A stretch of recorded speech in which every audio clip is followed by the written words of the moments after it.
Jim Trotter here on the show. How are you, Jim?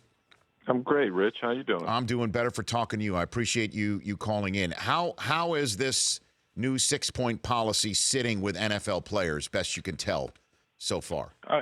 Yeah, it's still early, but I think the fact that the league has now gotten out of the business of saying it's going to discipline or fine players for demonstrating sits better with them than the alternative, because when it was floated yesterday that players might be penalized or fined by the league if they demonstrated during the anthem, I can tell you that I spoke to players last night, including some high profile, who were upset about that and said that it would create an issue, a further wedge between the league and the players. So to do it this way, I think, is workable. And look, Rich, the reality is with this quote unquote new policy is that it's not dramatically different from the policy that was in place and what was taking last year. There were teams that allowed their players to stay in the locker room if they chose to during the anthem last year. And that is what they're putting in formal writing this year. The only significant difference now is the league is no longer the one that will be disciplining players if they demonstrate. It's now up to the team. And that's significant from the standpoint because it allows the relationship between the league and the players to continue to grow, particularly with this new social justice initiative. Well, so let's take it one step at a time then. So it would be up to the team to determine how expensive a fine would be if a player decides to come out and sit on the bench during the national anthem or take a knee and then, let's take that one step at a time. Is that what it would be? Correct. So the league, if a player were to demonstrate during the anthem rather than stay in the locker room, the league can fine the team for that. Now, the team, if it so chooses, can take action against the player. Now, what does that mean? We don't know at this point. A team may choose not to take action. A team may choose to fine a player for what it considers to be, quote unquote, conduct detrimental, is how it was explained to me. But there are provisions under the CBA that deal with conduct detrimental. So there's still a lot of things that we understand in theory, but in practice, they still have to be determined because we've not seen it. So, yes, if a player were to demonstrate, it would be up to the team to choose whether or not it wants to discipline or fine that player. And at this point, we do not know what those fines or what that discipline could be. And what about? I asked that specifically of Jerry Jones, by the way. Okay. I said to him, if one of your players were to take a knee, what would you do? And he said, I'm not going to deal in conjecture. So he would not answer the question. What about the fine program or schedule, if you will, from the league to the teams? Has that been decided? No, it has not. At least from the folks that we have talked to, that I have talked to, it has not been decided yet. It could be a tiered fine, but at this point, it has not been decided. Now, from what one league official said to me, it could go, we know that league fines can go all the way up to $500,000 or what it may be. I don't think anyone's expecting that. But at this point, it has not been definitively decided what that fine would be. And Jim Trotter, NFL Media Group, longtime Sports Illustrated and ESPN reporter here on the Rich Eisen Show. What constitutes disrespect, Jim? You know what, Rich? To be as frank as I can be about it, it sounds like it's the same thing as defining what pornography is. It's in the eye of the beholder. Commissioner Goodell said at his press conference, our fans know it when they see it. Well, everyone has a different interpretation of that. Some people find it offensive when players kneel. Some don't. So, again, it depends. It's in the eye of the beholder. Now, what the league will do, I assume, based on conversations I have had, is that they will put in writing what they expect of their players when they are on the sideline. So, for instance, does that mean as what was currently in the game operations manual where you're supposed to stand with your helmet, I believe, in your left hand and your hand over your heart, is that going to be formal now, that's what every player must do? We don't know at this point, so the league still has to determine that. But I think for clarity's sake, it would behoove the league to come out with something that definitively says what is expected of a player on a sideline. Let me give you, for instance. Sure. So if a player were to kneel during the anthem in prayer, not in protest, but in prayer, is that acceptable? The likely answer is no. if a player who is of Muslim faith were to stand during the anthem with his hands in front of his face. He's standing during the anthem, but his hands are in front of his face. Is that okay? Well, you may say yes. So then the question becomes, are you discriminating against one faith as opposed to another? It's a question that you have to think about for down the road. Another thing, is it okay to raise a fist during the anthem? We have not gotten a definitive answer on that yet, whether or not it's okay to raise it during the entire anthem or at the end. There are still things that have to be worked out here. So that was the danger of having words, a word like disrespect in there, because that means different things to different people. So not only do we not know what disrespect is or what the fine schedule would be, but there's a possibility here that a player could wind up being fined heavily by a team owner that interprets disrespect one way, and another team owner might just say to the NFL, fine me, I don't care. My players want to do it, and I stand behind them. That's all still possible in the NFL this fall. Yeah, it's absolutely possible. It's left up to the teams now to decide whether or not they will fine players if they demonstrate. But if the league fines the team, though, Jim, isn't that technically fining the players by saying that they're not taking money out of the player's pocket? But what they are saying is that they still disagree with it, and that might create an issue between the players and the league, despite what you say the intent is to have the relationship grow. No, in a literal sense, what you're saying is absolutely right. The league is not taking money out of the player's pocket, which is, as you know, very important to a player. Sure. But it is taking it out of the team's pocket if it chooses to fine them.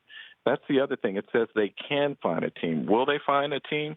We won't know until we get to that situation. So there's still, there's a lot of gray here, but the owners felt that they had to do something. And as I understand it, when they broke yesterday, there were a group of roughly 9 to 10 owners who felt that they wanted to keep the status quo, in part because they felt that they had gone through the roughest part of this, that they're doing work with their players in terms of this social justice initiative and the things that they are doing off the field as well to confront these issues that are important to the players.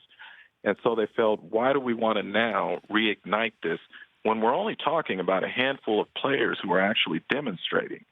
But the other thing is there was another group of owners, as I was told, a handful or so, who were more adamant that they wanted a strong policy in place and they wanted the teams to have control over that.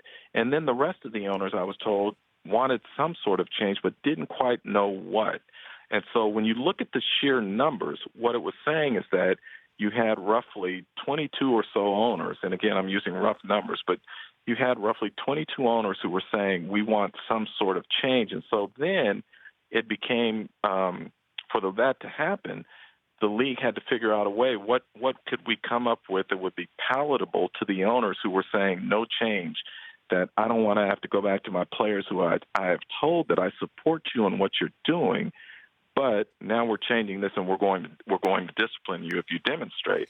And so there was this sort of compromise, if you will, that they would do it this way, and that sort of got everybody over to the same page. Now, Jed York of the 49ers did abstain, and he said in part it was because he felt the players should have been more involved in this process, that they should have been part of the discussion, and that he believes that they were doing good work and are doing good work and that they were moving forward, and he's all about progress, and not necessarily punishment. So he abstained from the vote. But other than him, Jerry Jones and others were all saying that the owners all got on the same page, and now there appears to be some clarity and some consensus. It's interesting, Jim, because Jed York also said that he texted Richard Sherman from inside the meeting to give him a heads up as to what was coming down the pike, and that's exactly what I guess this brings it all full circle in a way, Jim, is that each individual team has its own market and its own fan base that has a toleration level, for the lack of a better phrase, or an intoleration level, for the lack of a better phrase, for this very subject. And in terms of wanting to win football games, the most, if you will, woke team in the NFL won it all last year. And if this helps you win football games by letting the players speak their minds in any way, shape, or form, then a team's going to go ahead and do that, and the other teams might not. And So I guess when it all comes down to it, this social initiative plan is the positive moving forward aspect of it. What is it, best you can tell? Well, look, this is the thing that, in my opinion, folks don't talk about enough. Everyone wants to focus on the demonstrations, and again, it was only a handful of players that we're talking about here by the end of the year, and they were not protesting. Again, I'm repeating myself here, at the expense of folks who know me, but they weren't protesting the anthem. They weren't protesting the military. They weren't protesting law enforcement. They were protesting an injustice that they see in the community, and they wanted to shine a light on it. Now, having said that, the thing that folks don't recognize enough is the real work that these players are doing in their communities to try and make positive change. So, for instance, with the Players Coalition, one of the pillars of the Players Coalition is criminal justice reform. So you say, well, what are they out doing? Well, a week or so ago, I went up to the Bay Area in California, and they're holding sort of these public forums where they're interviewing district attorney candidates before the public. Why? Because one of the quickest and most efficient ways to deal with criminal justice reform is on the local level, and district attorneys have so much power. So they're doing that. And you say, well, are they having an impact? Well, you look in Philadelphia, and they lobbied hard. The coalition members lobbied hard for the Clean Slate Act. That got passed. You look at Massachusetts, where the Players Coalition wants to focus on juvenile sentencing. And in Massachusetts, a bill was passed through the House where now the age for juvenile sentencing is being increased or raised. So there are areas where they are having a real impact, but the public doesn't want to focus on that. And I think the NFL is smart in saying, we feel these issues are important. We want to continue to work with our players on that.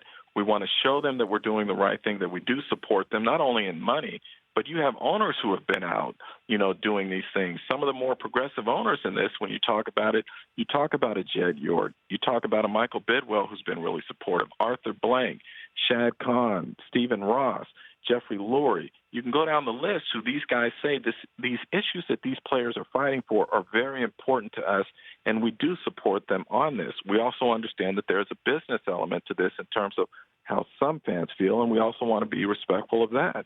Well, then I guess the last one for you then, Jim, is there a group of players who, based on what you just said, who would basically not sit knowing that it conflates the issue for people that will never understand why they're sitting or kneeling, and taking away the attention of all that good work that you're talking about? That if you post all the focus on that this is where the social injustice correction comes from, as opposed to kneeling. Right. Is there some sort of movement there that the kneeling's kind of run its course, if you will, in a way? Well, that was the feeling of Jed. Jed felt that it had run its course. Again, when you look at the end of last season, there were only a handful of players who were kneeling, and so he felt that they were by that. And I go back to the words of Dr. Harry Edwards. It was a piece I wrote at the end of last season, where Dr. Harry Edwards, the renowned sports psychologist and activist, had said movements are fleeting. And he talked about back in the '68 Olympics, where he was part of the group that, when John Carlos and Tommy Smith raised the glove fist. And Dr. Harry Edwards was part of that. And he said after a while that died. And then he talked about the Occupy Wall Street movement, and he said how that died. And then he pointed to things like Black Lives Matter or the Me Too movement, those sorts of things, how they have a finite shelf life, if you will. And he said even with these Anthem demonstrations, that was going to pass in time. And so by changing the Anthem protocols now, you sort of reignite the fire there, or the discussion and the debate, and the feeling among some was that this was dying. So to answer your question, do I think that more players now, or there will be players now who will still continue to try and press this issue and will demonstrate? You can never say never. And that's the reality of it, and nothing that you do is going to stop that, short of keeping the players in the locker room, all players in the locker room during the national anthem. And the owners simply did not feel that that was the right course of action. Great chat, Jim. Thrilled you're part of the NFL Media Group. Truly. No, Rich, thanks for having me. You bet. that'll be the first of many times as a member of the NFL Media Group. Jim Trotter here on The Rich Eisen Show. The Rich Eisen Show, weekdays at noon Eastern on Audience.